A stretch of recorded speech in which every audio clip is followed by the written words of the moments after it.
Greetings, everyone. My name is Alexis Villanueva, and I'm the administrator of the ICC Academy for the International Coaching Community. I want to give you a warm welcome to our webinar today. We're going to have a wonderful session with Guillermo Mendoza.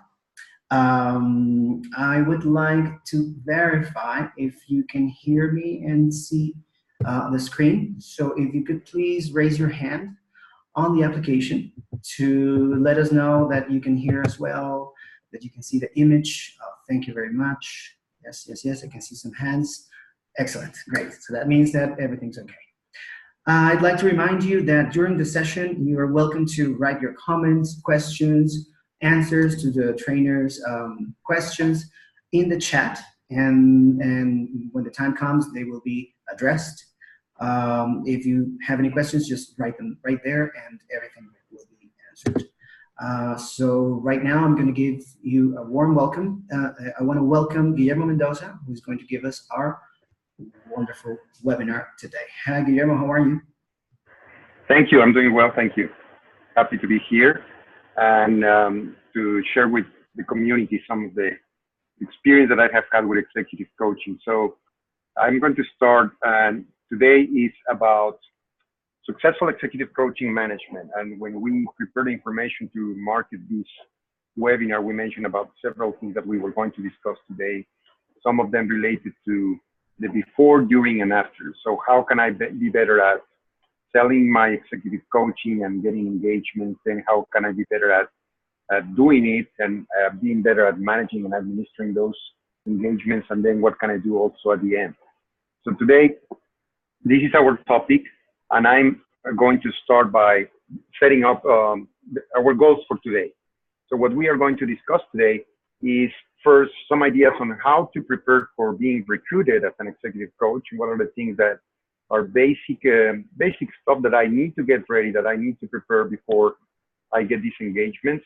Then we are going to talk a little bit about the executive coaching process management, and then the process itself. How do we kick off the process? How we manage communication during the process, and then how we close the process.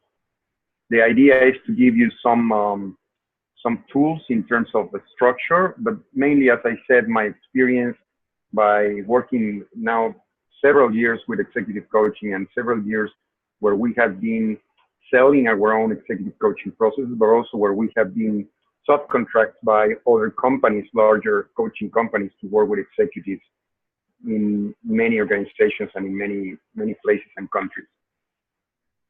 So let's get this started. So for being recruited, the first things that you need to prepare to market yourself and to sell yourself as an executive coach, it's first to start by the who are you? And one of the things that it's important in marketing, we have been hearing this for many years, is that we need to be better at being experts on something, being very specific on what we bring to the market, what we offer to our clients.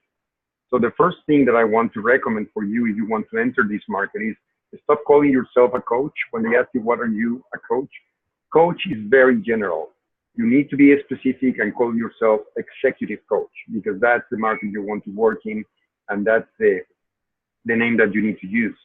And even you need to go, as we do with the funnel of questions when we are coaching people, and we are going from general to specific, and we are finding the root of the problem or the root of the goal or what the client wants to do.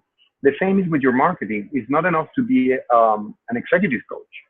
To market yourself and to have good interviews with possible companies that are going to contract with you, or either coaching organizations or final clients, you need to be more specific, because one of the common questions now that we are getting more and more specialized is, okay, you are an executive coach, but what kind of leaders are you coaching?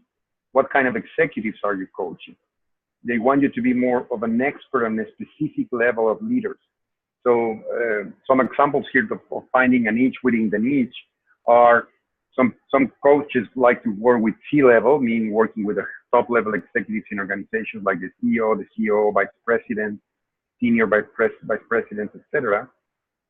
Some others work with high potentials or emerging leaders, those that are being like prepare and train, and they are mentor, and all the organization is giving them all the necessary things to be the future presidents, vice presidents, or C-level executives in the organizations. And then you can have also the frontline supervisors, the leaders that are dealing with the first level of contact with clients, or even leading with operational people at a factory or a manufacturing facility. And you can also have in companies what it's called the independent contributors, those that don't have people reporting to them, but they could be at very high levels in the organization, acting in different roles as independent contributors. So it's important that you find what is the kind of client that you like to work more with, and define that as your niche within the niche. And when they ask you what kind of leader do you coach, you can say, well, this is my market, this is my preference, this is my sweet spot, this is the kind of leader that I like to work. It could be several of these categories, but it's always better when you specialize. So in my case, just to give you an example, when they ask me in interviews for potential contractors or clients, what is your type of client? Well, I work with C-level executives, so the top executive roles in the organization, and also with high potential emerging leaders, with people that are learning to move from being a manager to being a leader, and understanding different changes and mindsets that they need to have, including improving their emotional skills and things like that.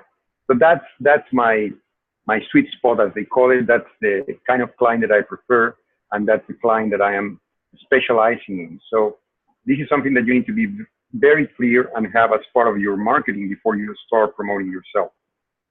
The next thing is on being recruited is not the who, but the what. So what is your style? What are the tools that you use? What is your personal touch? And you need to be prepared to answer questions on those topics. So you can say, I work with, and basically present what is the kind of knowledge or tools or practice or coaching that you like or that you use when you are working with clients. So you can be a coach that maybe you work focusing on the strengths, or that you like to incorporate concepts from neuroscience or emotional intelligence, or that you help your client with language patterns or with kinesthetic tools, or maybe with some things from positive psychology, or maybe you work with a specific methodology. So you need to be very clear to potential clients on what do you use for your coaching work. The other important topic is to be clear on what is your preferred method of delivering your services. If you are a coach that works face-to-face, you work by video conference, you work by phone. When I train for as you know, I am an ICC trainer. So when we train professional coaches, I always tell them that they need to define this, because in the market, these are all these different ways to work with clients. Even when you read the surveys or the studies on the coaching market, there are even coaches that work by email or text. So there are many ways to deliver the services and help people, but you need to be very clear on what is your style and what is acceptable for you and not acceptable for you. And again, as an example, since I got certified, and for many, many years I had been coaching, and I had never had a coaching session over the phone, because that's my preference. And I tell my clients, we will work either face-to-face, or the most close way to work face-to-face is that we can work through Zoom or Skype or FaceTime and have a video conference. But I don't coach over the phone, because that's important for me as a coach. But I know coaches that they exclusively work over the phone. And they are even sharing with us that they have become experts on recognizing the voice tone and the differences in the voice that compensate for the visuals that they are lacking. So it's not good and bad on this. It's just what is your preference and how do you work, and be clear with your clients on what your way of working. Also, sometimes it's important for your clients or potential people contracting with you, what is your background? Your background is in human resources, psychology, technology, consumer goods, retail, oil and energy. What is your background? Have you been a manager and leader yourself or not? Things like that. And as we know in coaching, we are experts on the coaching methodology and asking. So it's not necessary that we have a background or experience or knowledge to do a good job coaching, but clients are many times curious, and also there is a lot of misinformation in the market from from those that are buying the coaching services, and sometimes they want to see that your background or your experience is aligned to the client that you are going to deal with. That's why it's also important to have that. And finally, what is your experience? Because if you have been working as a coach, well, you have been accumulating hours and clients and different challenges that you have had as a coach. And it's important to mention, okay, mainly or either because of that's my marketing, I'm very good at getting people from the financial sector, or sometimes even because of just luck. Maybe there is an industry that calls me more than others. Again, it's not by design. In my case, for example, I have been working in previous years and this year as well a lot with companies from the car manufacturing industry. So companies that are either building cars or building parts for cars, or tire companies, things like that. And it's not that I made a goal of myself to go after this industry. It just happened that that's been in my experience, and it's becoming like a niche as well for me. So it's important to mention that. And also because we are located in Houston, I've been accumulating also experience in the oil and energy industry. So those are some important points sometimes for people considering hiring you, because they want to know if you know the lingo of the industry, if you have some knowledge of what's going on in those industries, etc. So those things are things to prepare before you start promoting yourself. And then the other one is you have the who, you have the what, and the other one is the how. So you need to be very clear, and we recommend a lot to new coaches that get certified to spend some time defining important things for their business, important things for the way they are going to offer their service and practice. Like you need to define what is the length of your process, because there are many options. Maybe you offer X number of sessions. Maybe you offer to your clients a monthly retainer that includes 1 or 2 sessions per month. But you need to be very clear on what is your offering. So in our case, for example, when they ask us how do you work, well, our process is usually 10 sessions. That's the way we work. It could be longer, it could be shorter, but not shorter than 6 sessions. That's the minimum that we like to work with a client to see results. And in general, we offer 10 session processes. So we have defined that for our business and the way that we promote ourselves. Also, it's important to define what is the length of your session. Some coaches work with a 30-minute sessions, 40-minute sessions, 1-hour sessions, 1 hour and a half sessions. But you need to be very clear with your clients how do you work on that. When I started working as executive coach, my sessions, because that was the recommendation from my trainer when I got certified, were 1 hour and a half. And I did for maybe about a year, I did 1 hour and a half sessions. But then I realized, maybe because I got better using my tools or my structure, that 1 hour was good enough to serve my clients. So I reduced my session length to 1 hour. And that's what I have been doing for many, many years. Also, the frequency is a common question from potential clients. How often we are going to meet? Are we going to meet every month, every week?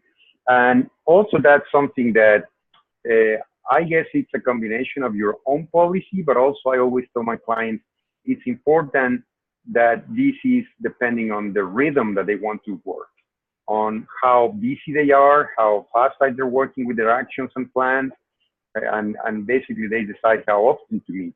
What I do is I establish a boundary, and that boundary is I don't want to meet more than 4 weeks separation. So the minimum we need to meet once a month. That's my minimum. So we don't lose the rhythm, we don't lose the timing on the work. And how often it could be every other week, it could be every 3 weeks. Even if we have a process where we are checking something very, very fast and my client has a very fast rhythm, it could be even weekly. But usually the average is 3 weeks. And I'm clear with my clients that I don't want them to not schedule a meeting at least once a month.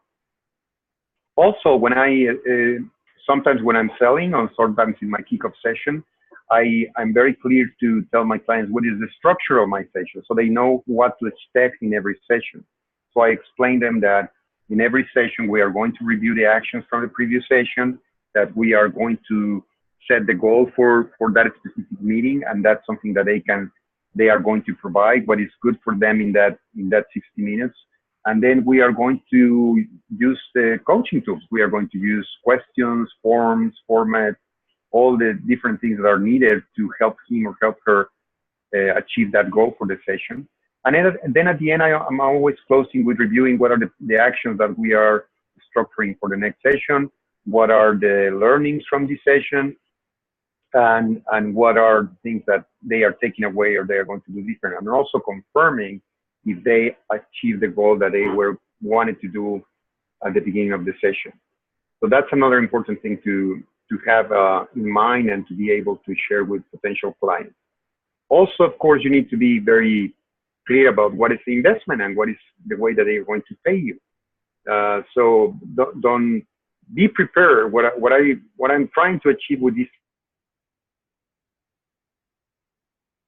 you need to get prepared with all this information. So when a client asks you, when a potential client asks you, you are not just making up a number or trying to answer some of these questions. You already have a very clear picture in your mind on how your business operates for executive coaching. As you can check in several studies on the coaching profession or the coaching industry, for executive coaching, the average is now between $250 and $300 per hour.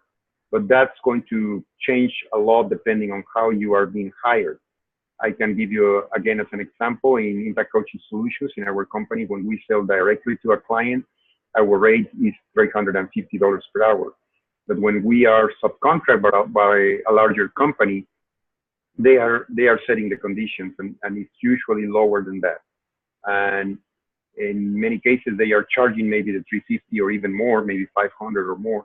But when they are subcontracting coaches for executive coaching, what we have found in the market is that they offer anything between $100 or $125 all the way to $200 or $250. So that's the way that is the market is now on executive coaching. And finally, how are you going to be paid? You need to establish your policies on that as well. So in our case, we tell the client they need to pay the full process in advance, or they can pay half of the process. And then when we are midpoint around session number 5, they can pay the other half. But I have seen in the market different options with these. Some coaches like to charge their client session per session. Some coaches like to have like a monthly retainer where they offer X number of sessions per month and maybe additional services or tech support or emails. So there are several ways to do it. Again, you need to define what is your policy on that and work on that. So those 3 slides were about how to get prepared before I go out to the market and start selling my services as an executive coach. So now that I have all those things defined and I can answer those questions in interviews, in emails, with potential clients, with potential large coaching organizations, now I am ready. And what I need to do is to go over the cycle of market, engage, sell, and close. So I need to promote myself. I need to engage with potential buyers. That could be executives or that could be large coaching organizations. Then I need to sell, and then I need to close the sale and start working with them. So let's explore each of these 4 parts of the selling yourself cycle and see what are the key areas that you need to take into consideration for each of these steps. So first, to market, one of the things that I insist a lot, and we include in the marketing portion of our coaching certification, we talk a lot about the biography page. And the biography page is a key element to promoting yourself. What I have found in my experience is that in many cases, when not so much for the final client, for the executive, but when a larger coaching organization or human resources is considering to hire you as a coach for someone, it's very common that they ask you, okay, please send me your biography page. And we have another 1-hour webinar on the elements of the biography page and what needs to be included there. But that's your like your business card. That's where you have all your information, examples of engagements, your niche, the type of executives you deal with, the tools that you use or your style or methodologies, the markets that you work with. It's a one-page front and back with all the information about yourself that you can use to distribute to potential clients. So that's a very important element. I use it a lot. It's very, very, very commonly requested. The other one is LinkedIn, and it's very important that you become an expert on LinkedIn, that you have a good profile on LinkedIn. That's the way the market is looking for vendors, for providers for different services, and coaching is not an exception. Many of the clients that I have had in the past, especially from large coaching organizations, is because they found me in LinkedIn and they sent me a request about my services because they saw in LinkedIn my experience, my clients, engagement. So don't think of LinkedIn as a page to promote your curriculum or resume. It's a page to really use it as your website. You can have videos, you can have testimonials, you can have information about how you work, you can have a PowerPoint slide deck to present your services. You can do a lot of stuff in LinkedIn. And at the end of this presentation, I'm going to give you my link or my URL to my LinkedIn page, so you can check mine as an example. I still have work to do, but I have tried to use it as an equivalent of a website where I have all the information that a potential client needs from me, so they can know me better and they can understand my style, my markets, etc., and make a decision. The other one, of course, is the website. Many new coaches start by working on their websites to promote their services. I have it here for a specific reason in third place. In my mind and from my experience, I think it's more important that you work in your biography page and in your LinkedIn before working on your website, because that's where you are going to get more from your investment on time and effort. Of course, a website is useful, is good. If you can make the investment or create your own with one of the tools that are in the market, it's very important you have a website where you explain again some of the things that you have in your biography page, like what are your services, what is your style. Maybe you can have, now that technology has evolved, you can have things that before were not common in the website. Like you can have a link to your calendar so they can set a demo meeting with you or a meeting with you to chat about your services. You can have a chat section where they can ask questions within your website. So there are many things that you can add to make it more appealing and also more easy for your potential buyers to buy. And before I forget, something that is very important is that you need to be very visible, very public. So don't be afraid to use your phone number, your email, in your biography page, in your LinkedIn page, in your website, because what you want is people to find you. Of course, the downside of that, also, but in my experience, is that you are going to get a lot of information and calls and emails and requests from people that are trying to sell you many things, from systems to be a better coach, to systems to be a better marketer of your coaching services, from systems to be better in social media. You are going to get, of course, a lot of advertising and requests. But that's to me that's the price to pay to be visible. But I want, when someone is looking for me, I want them to find me easy. So that's the reason I recommend that. Then to market also, of course, you need social media. It's very important that you are active in outlets. I am not very good at that. Sometimes I'm active, sometimes I'm not. And part of the reason is that social media now is overwhelming, because you have Facebook, you have Twitter, you have Instagram, you have Snapchat, you have now the live events in Facebook or Periscope or Twitter. So it's getting more and more options, more outlets for social media, and that's getting really overwhelming for us to market ourselves in those sites. What I have heard from experts, it's a good recommendation that you pick which one is the one that works better for you. So it may be posting in LinkedIn, it may be Twitter, it may be Facebook, but find your preferred one and be more active on that one and post more on that one. And maybe the other ones you don't have to pay so much attention to. Also, there are some tools in the market when you can replicate what you post in Twitter. There are systems where you can just add your post and it will be replicated in 3, 5, 6 different social media sites. Like in my case, sometimes I have connected my Twitter, so when I post in Twitter, it automatically posts in Facebook or the other way around, and you can do things like that. I am not the best example for this recommendation, but I know that the best way to promote your executive coaching services is to be very active posting in LinkedIn. Because in LinkedIn, you have your profile, but you also have this page or wall where you are seeing articles and videos and recommendations from people and a lot of stuff. And that's an area where you can post your knowledge about coaching or articles or blogs or videos. And that's a way to get more leads for your business. And finally, you can market in associations. When I joined coaching associations like the International Coach Federation here in the US or the ICF chapter in Houston or associations in other places, at the beginning I thought that I was going to find only my peers, only competitors that I do. But I have been really surprised that in coaching associations, it's not only coaches. Sometimes you will find people that is getting close to these meetings or these associations to understand what is coaching and maybe to find a coach.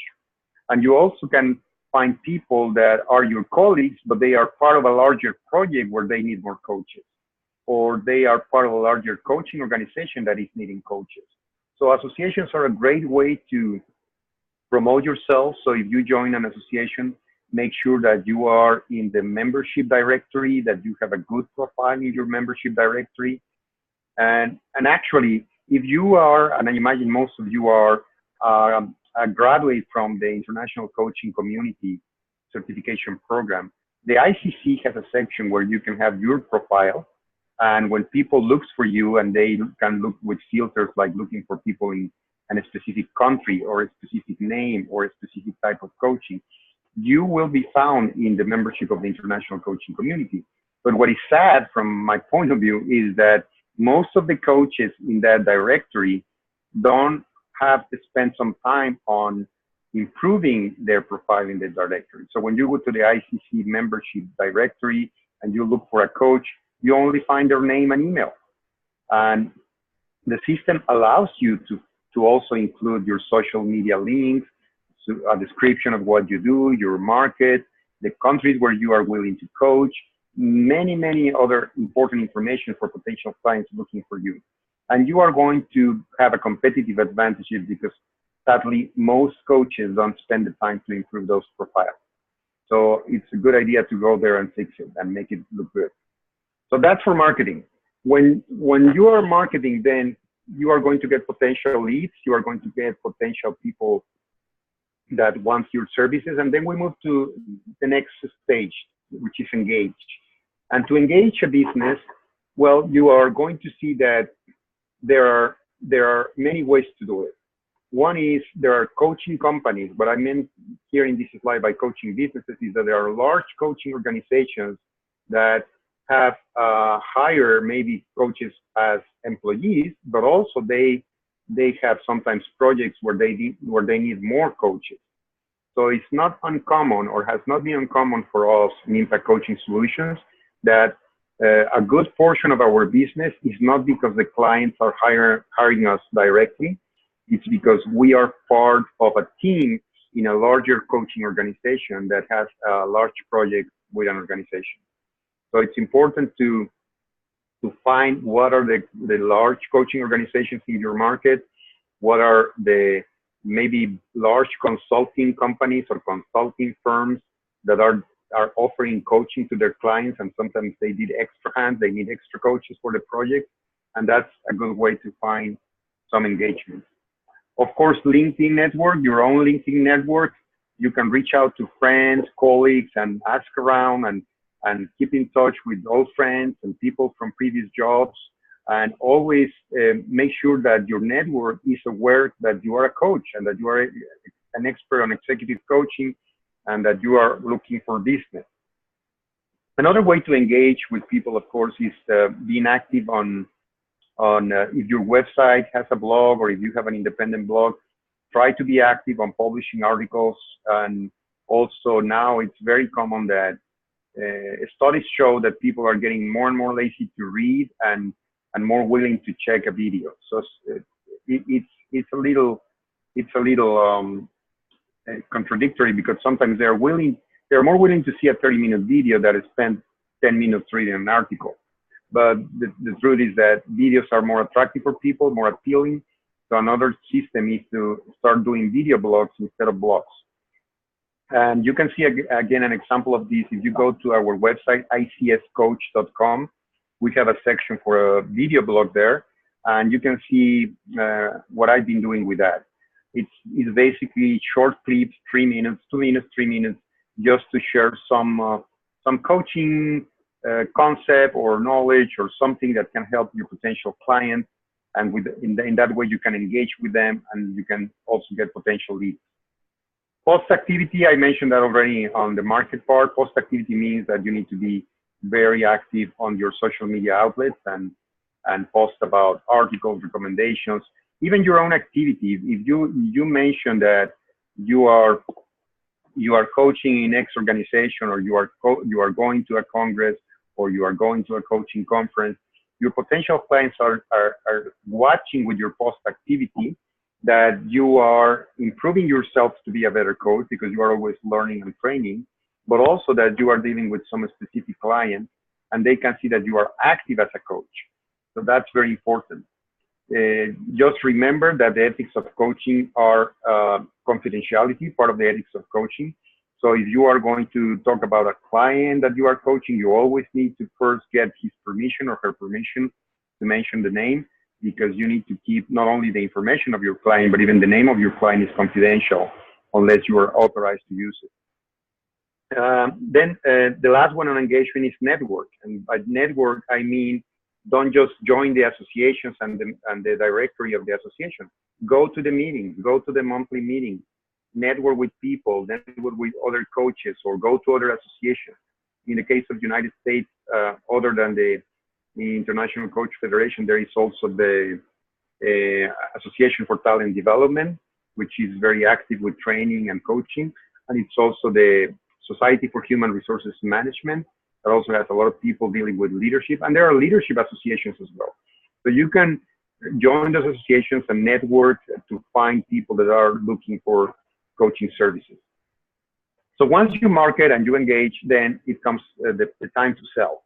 You have a person that is interested, and now you need to sell. Now, let me give you my tips or tricks or best practices of what has worked for me to make the sell. Usually from the engage part, I'm going to get a potential company, either a large coaching organization or a final client, that want to engage with me for services. But to make the decision, it's very common that they are going to have an initial meeting with me. And that meeting could be to talk about my style and my coaching and how I do it in the case of large coaching organizations. And in the case of final clients, it's what it's called the chemistry interview, because more and more in the executive coaching market, executives are giving options for coaches. So usually HR gives them 2 or 3 coaches, so they can have a short 30-minute interview with each of them and see with which one they feel better, with which one they feel the chemistry is better, so they can make their selection. I have been fortunate that I am, when I have my chemistry interviews, I have a very good success rate. Many of those interviews become clients. And the reason that happens is because of these best practices that I have in this box. The first one is, when you have an interview with a coaching organization, take notes about the meeting, and send after the meeting, send your notes to the person and tell her or tell him, this is what I understood from the project, this is what I understood from your needs, this is what I think that you're needing, and this is the way I can help. And when you set those notes back, that shows your professionalism, that shows that you listen, that shows that you capture the information in the right way, and it's a very, very good note for you. It's going to get you points to make the sale. The other one is make a formal proposal. Even when you have a client that just asks you over the phone, okay, what is your pricing? How long are the sessions? How many sessions? don't leave it like that. Again, in executive coaching, it's going to make you more professional if you create a formal proposal. And this could be just a couple of PowerPoint slides that you send to the potential client telling them, okay, it was great chatting with you. It was great to have a conversation with you. And this is the way I will work. This is my proposal. It's going to cost you this. This is the investment. And this is the number of sessions. This is the length of the sessions. This is the way we can work. So the formal proposal, again, is going to get you good points. In your chemistry interviews, they're very, very clear. The way I manage my chemistry interviews is that I ask my potential client first if they have had coaching before, and I clarify what coaching is and what coaching is not. And then I ask them to tell me about their context, their challenges, what are they expecting from the coaching process. So remember that for selling, you first need to know the needs of your client. So the same happens with a chemistry interview. Instead of just spending a lot of time selling yourself, first ask, okay, what is your context? What are your challenges? What are you expecting from this coaching process? Because that information is going to give you a lot of critical points where you can now start selling better to this person. So once they tell me that, then I just chat a little bit about first my experience or credentials, how many years I had been coaching, where I got certified, what was my background, some of the questions that we review in the first slide, the way I work, and then I clarify to my clients so they know what to expect.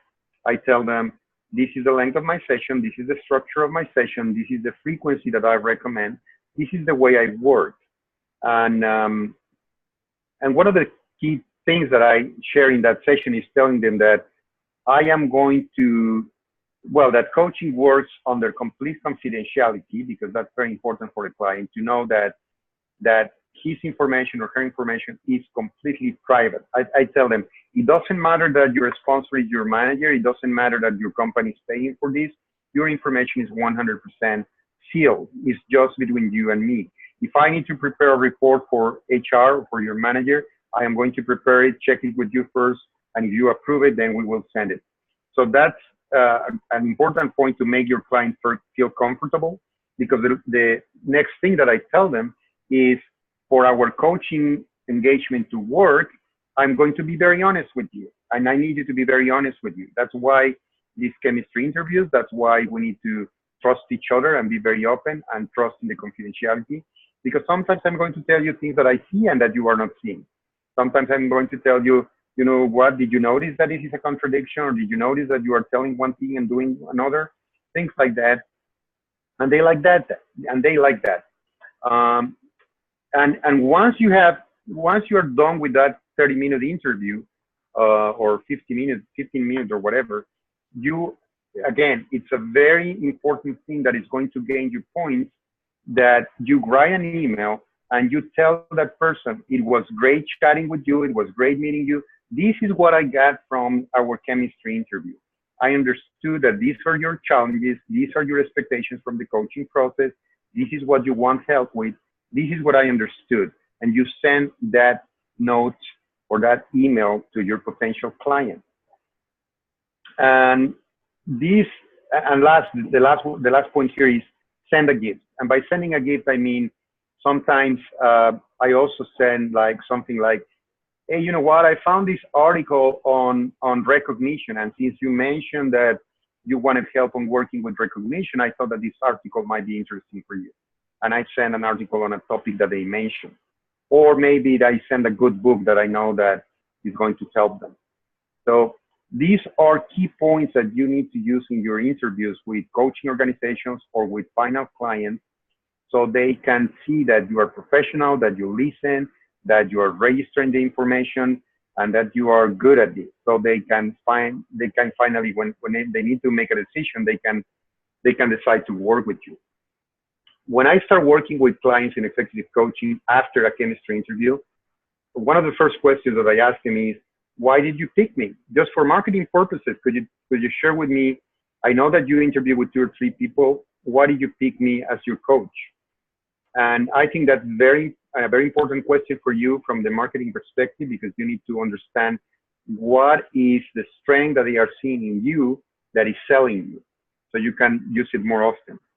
I can tell you that in many occasions, the answer that I get is because you send me those notes and you understood what I'm dealing with and what I want to do.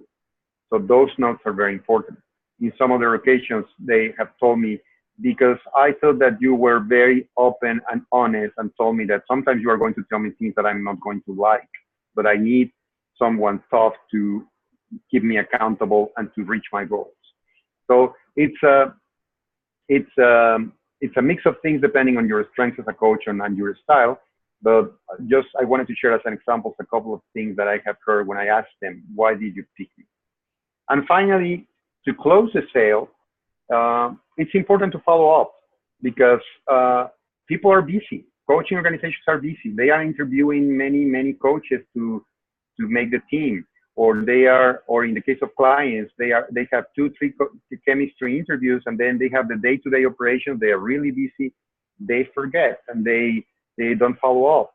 So it's very important if you want to get more executive coaching engagements that every other week you send an email to the potential client or the coaching organization, just like, hey, I'm following up. We had this meeting, or we had this chemistry interview. How are you doing? Did you reach a decision? How are you doing with your project? Am I able to be part of the team to help? Just follow up on what is the project doing, because sometimes what you get back is, oh, thank you for reaching out. We were really busy. Thank you for reaching out. We will review this with the client, or I will make my decision, or whatever.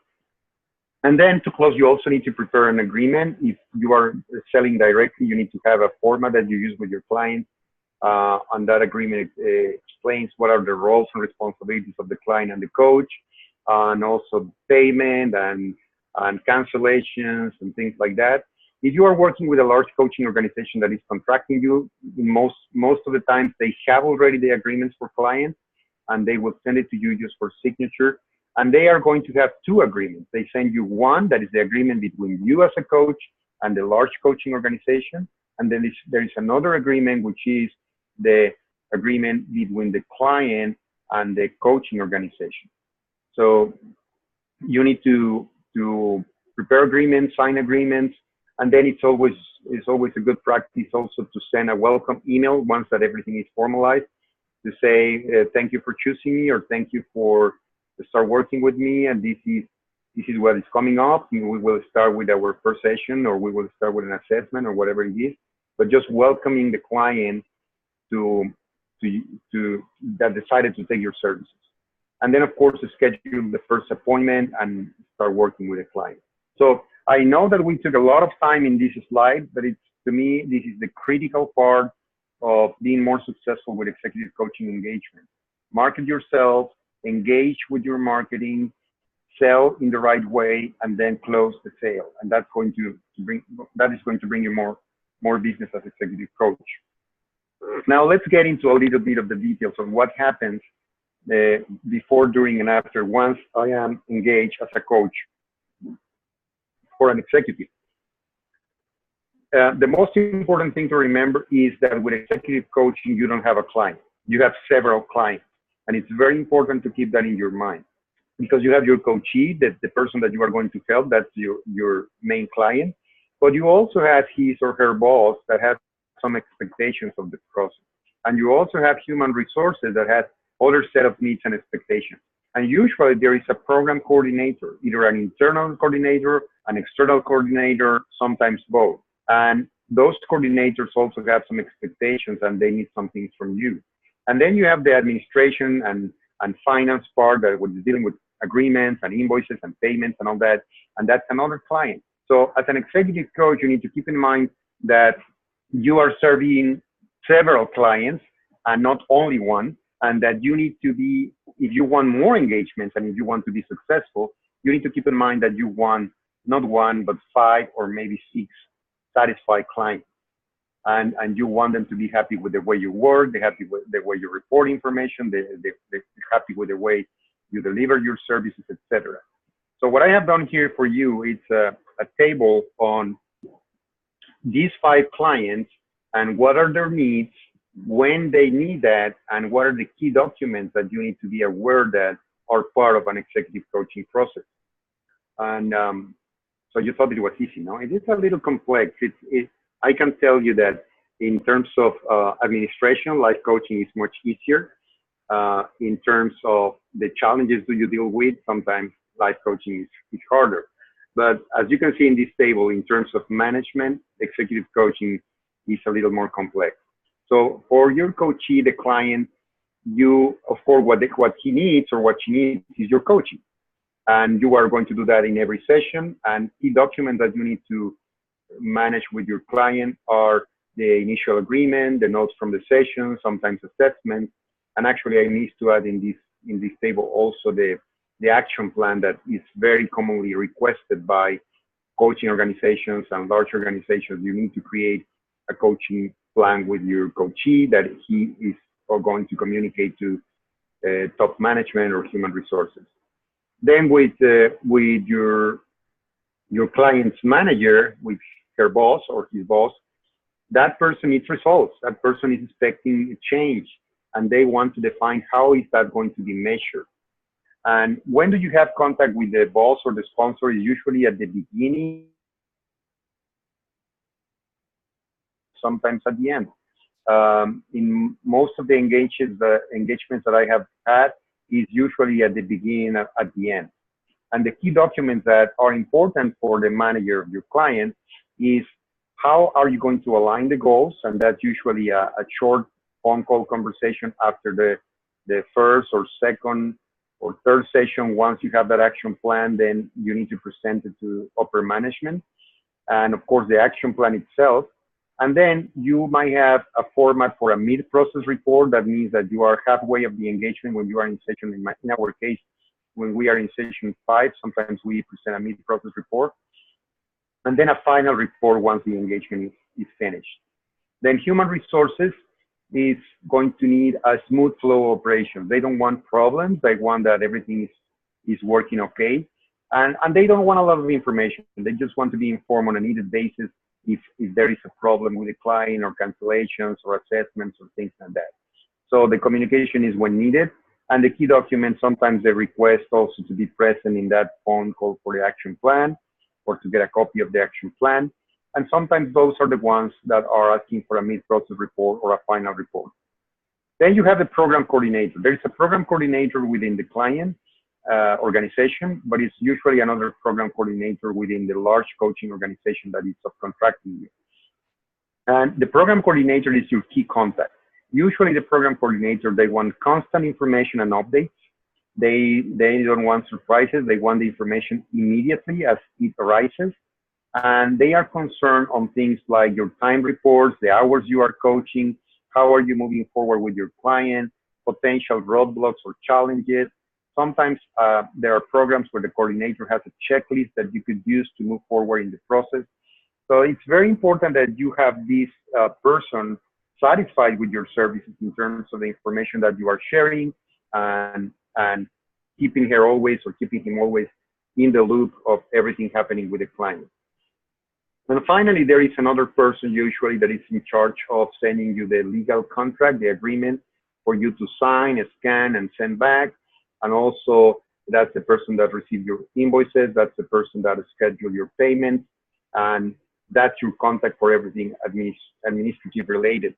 And usually the contact is more at the beginning when you are setting everything up with coaching agreement and invoices, but also sometimes during the process for payments or additional invoices or reporting hours or things like that.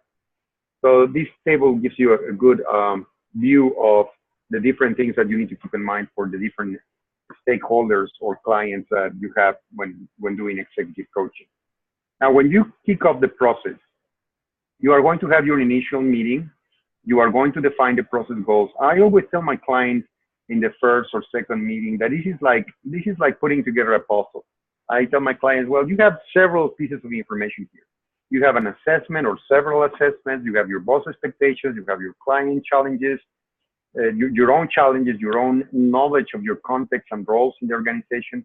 So we need to put all that together and decide what are the key goals for your leadership development. And on those key goals, then we are going to have an alignment call with your boss. And in some cases, you will need to, depending on their demands or the requests from the organization that is hiring you, sometimes they want also the client to fill a format, a Word format, or even to prepare a PowerPoint presentation so they can present to the manager and to the HR the leadership development plan that they are going to work with for the rest of the year or for the rest of the engagement. Process communications, just as we mentioned, keep in mind that it's a good idea to have an agreement or two in the case where you are subcontracting with a larger company. And also it's important to define the communication mean to be used, text, phone, emails, or coaching applications. So you are very clear with your client and also with your contractor that what are the means of communication that you are going to use.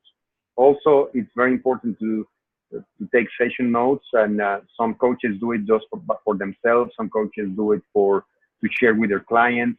There are many ways to do this. I know that coaches that use just the traditional notebook and paper, pen and paper. Others use Evernote or notes in the phone or in the computer or a Word file. In Impact Coaching Solutions, we have found a tool that we like, and I am giving you here the link in our page to go and understand what it is, and from there you can go to explore the tool and use it. And it's called Coach Metrics, and it's been a good tool to register session notes, goals, even to have some feedback from observers of your client on how he or she is doing. So we like the tool. It's very easy to use. It's based on an internet browser, and we recommend it. So far, we have been working with it very good. And other communications that are needed along the process, I mentioned already, sometimes a mid-process report or a final report. So to close the process, when we are finishing the engagement with a client, several things to remember. First, prepare your client one session before the last one. Again, people are busy. They are not counting how many sessions they have. They are not counting if they have sessions left or not. Don't surprise your client in the last session telling them, okay, this is the last time we meet, because sometimes they haven't realized that's the last session. So always, you are the one that is more counting the sessions and the hours. So when you know that you have 2 sessions to go, use the one before the last one to tell your client, okay, we have 1 session remaining. We will meet again one more time. And maybe even ask them to do something. Like in my case, I always tell them in the session before the last one, please prepare a draft on your action plan without a coach. How are you going to continue working on your leadership without a coach? So we can really in the last session and polish it so you have a good plan once we are done and once you don't have my support to work with that plan. So it's important to do that. The other one is have a closing format. And by a closing format, I mean prepare a set of questions or a format in Word or a tool that you use in your last session to close the engagement. And the idea of that format or the idea of that set of questions is that you are going to help your client summarize the experience of the whole coaching process. So you can start by reviewing, okay, where we were when we started, what was your initial state, what has been done, what has been successful for you, what was your experience, what have been the key learnings, what were the roadblocks along the way, what were the great insights or breakthroughs that you found during the coaching process, what are some things that you are still working on, and make sure that you use questions and a format that helps the client realize like what a good summary of the last 6, 9, or 12 months working with you, and thinking of, okay, we started this way, I did this, these are my benefits, this is what I have done, etc., etc. Then another important thing that I know many coaches don't do, and it's been a good part of my marketing, is always ask for a testimonial. So when your client in this last session is telling you, you know what, it was great working with you, thank you, I achieved my goal, or I learned a lot about this, or I were well on my way to finish what I want, etc. Use that opportunity and tell them, okay, could you repeat that and maybe record it in a voice recorder? Or could you tell that in front of the camera and just grab your phone and take a video? Or maybe have in your format, in your closing format, already included a section. That's also something that I do. The last question on my closing format is okay, well, these are now my last question for you, or my last this paragraph, and the paragraph is working with Guillermo has been, and I let them talk. And found that. So I allow it, I record it. So that's a testimonial that you're getting, and then you get it. It's very important to ask them, can I use this for marketing purposes? And if they give you the approval, then you can use that quote or that testimonial for promoting your services. Also, it's important to ask, what is next? What is next for you? What else are you going to do in the organization? What other opportunities for coaching or for helping there are in the organization, etc. And have a closing ritual.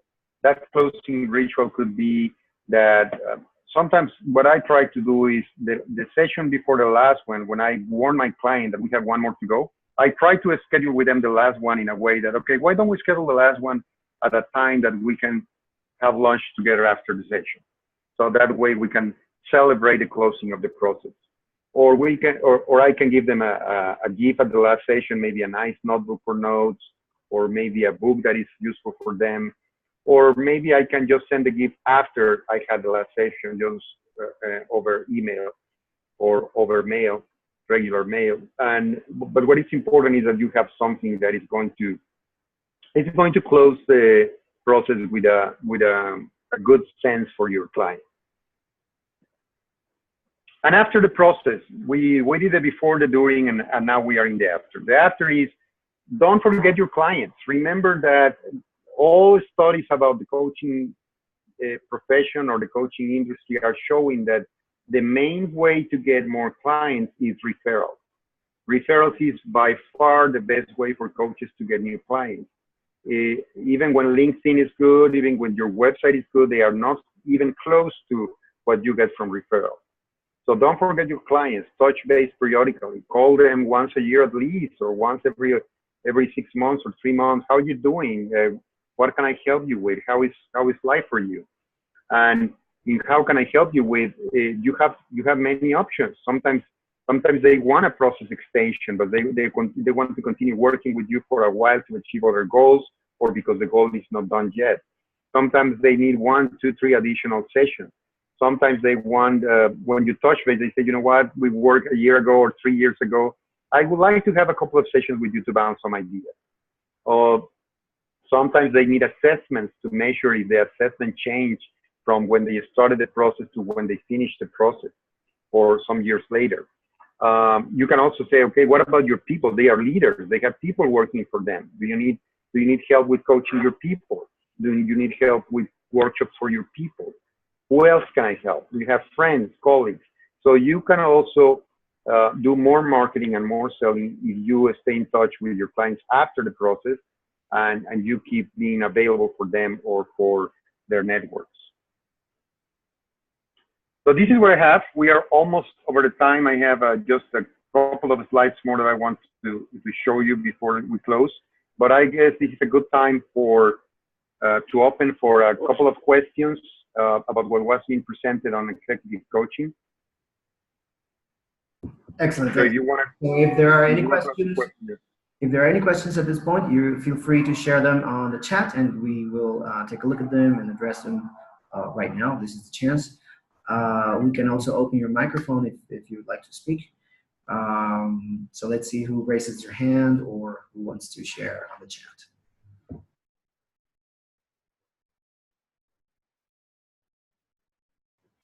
Hi. Hello. Hello, Bibi. Hi. I'm a former coach under Guillermo's instruction, and the question I have for Guillermo is, I have a client right now that hired me month to month, and so that's coming to a close, and I've actually sent them a question to ask them how they want to proceed so I can prepare. So I wanted to ask Guillermo, what is the best way to approach that situation? Because that's kind of hard. I don't know what I'm walking into at this next meeting yet. I would want to prepare them to close the session, but I don't know what they're going to say to me. That's kind of tough. Hi, Vivi. Nice to chat with you. Yes. Well, what I do is from the beginning of the process, I'm very clear with my clients that coaching is a tool that is not a lifelong engagement. You have always a set of sessions, like 6, 10 Right. sessions, 6 months, 12 months, etc. So in my case, my clients know that we are going to reach an end. They know that, and when we are close to reaching that end, it's just when I take the precaution to let them know that we are reaching that point, and then ask them to prepare on that draft plan on how they are going to work without a coach, or in some cases, if they need an extension or if they need additional sessions. But they are already pre-framed, let's say, on the fact that the relationship is going to end once the coaching process is done. I don't know if that's It is. I answering think your they question. know that they could end this month, but I haven't. I think that they are in a situation where they're a new startup, so their funds are limited. This is a situation. So I think they know that it could end. So I kind of want to walk into the session prepared with a conclusion if I have to, but I also want to be prepared to move forward at the same time. It's kind of a tough place to be. Yeah, And I understand that. And it depends also where the client is. Some clients, when you reach the end of the process, they are done with their goal, they did it. Some clients are still working on that and they still need a lot of work to do. And you just put them in the right direction, in the right ways of doing it. But in both cases, I think that you are in the right track if you just prepare your client with, okay, how are you going to work without me? What is your plan? right. How else can I help you, and go from there? That's pretty much where I am. I just want to make sure I'm on the right. You've trained me well in that respect because, you know. Thank you, Vivi. Okay. Thank you very much for answering that question and helping me. Thank you. Thank you very much. There's another question from Ludmila, and she says, how is asking for a testimonial okay when we have total confidentiality, especially if we ask to record it on a video? That's why, thank you, Ludmila. And again, nice chatting with you. A long time no see. I will show a slide in a minute. Maybe we will see soon. But just answering your questions, what happens is that is why the key question after the testimonial is, can I use these for marketing purposes? Because if they say, yes, you can do it, that's the way they are agreeing with you, sharing that testimonial. And I have that actually in my format. When I ask that question, I write down that, and I have a place where they can check mark that they authorize that for marketing purposes. If not, it's just I call it's just part of your payment. It's just that satisfaction of getting a good comment from the client that you will not be able to share because he's not authorizing you to share it. It's confidential. It's just part of your payment, just to feel good about what is the perception of your client of working with you or having working with you for so many months. But in the majority of cases, actually, I cannot remember a time when I have asked for a testimonial and someone told me you cannot use it for marketing purposes. Sometimes I think it's in human nature. It's part of your client's way to tell you thank you and to help you, to say, of course you can use my quote for marketing purposes. I'm really happy to working with you. And also remember that they are not sharing information on the process itself or the details of the process. They are just sharing information on their experience of working with you. So that helps to do it easier for them to share as well. Excellent. She says, okay, good, thank you. And I think so far there are no more hands up or other questions on the chat. Oh, yeah, wait. I think there's one. No, that's it. Okay, then let's move forward to finish because we are a little bit over time. Just to remind you that when we train professional coaches, we ask them to always use these closing questions at the end of their sessions and at the end of their processes. And I think as coaches, it's a good idea to also use them at the end of anything, like at the end of this webinar. So it's a good exercise for you to write down some ideas on what you learned today from this webinar, what was the most important learning today from the different things that you got, And what is your takeaway? What are you going to do different because of the information that you got today? And so do that exercise. I think it's going to be a good way to reinforce your learning and to keep it more in your mind. And of course, share it, tell what you learned to other coaches and colleagues, because always I am convinced that teaching is the best way of learning. Now, to close, I just want to show you a couple of slides. One is to let you know that the ICC is offering an executive coaching certification in Moscow, and I don't understand most of what is in this slide, but I can tell you that it's in November 7 to 12 in 2018, and I'm going to be there delivering this training. It's a 6-day training from, as I said, the 7 to the 12, and another ICC training, Natalie Vecina, is going to be also co-facilitating with me the training on executive coaching certification. And as you know, this is a level 2 certification from the ICC.